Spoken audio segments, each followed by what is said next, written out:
Dans le lit, heure du coucher, 7 ans. Mes grands frères dorment dans la chambre de Frédéric. Je dors dans la chambre des maîtres avec lui, dans le grand lit d'ouvert. Il y a une autre pièce qui pourrait me servir de dortoir, mais je n'y ai pas droit. Je dois dormir avec lui parce que je suis sa blonde. Les draps sont de satin doré, la couette est vert foncé, avec des anges Raphaël dessus.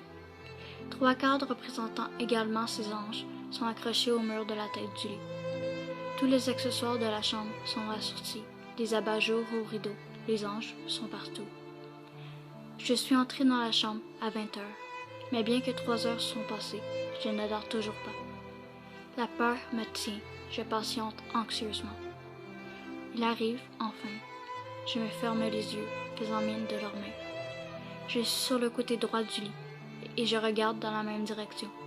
C'est le côté opposé à lui et à la porte. L'angoisse est telle que je tremble de tout mon corps. Il se glisse sous les couvertures et s'approche doucement de moi.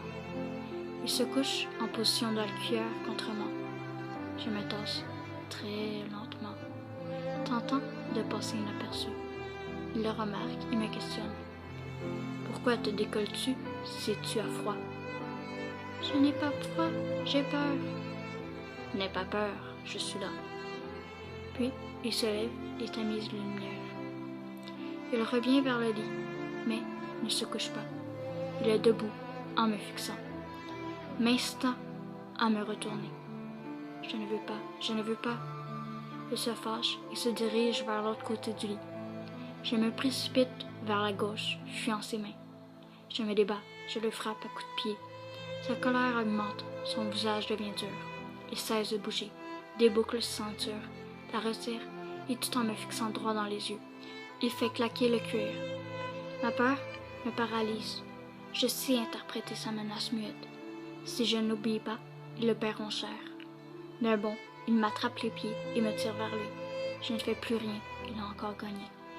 Je m'assois, les jambes croisées, alors qu'il se déshabille, assis sur les genoux, face à moi.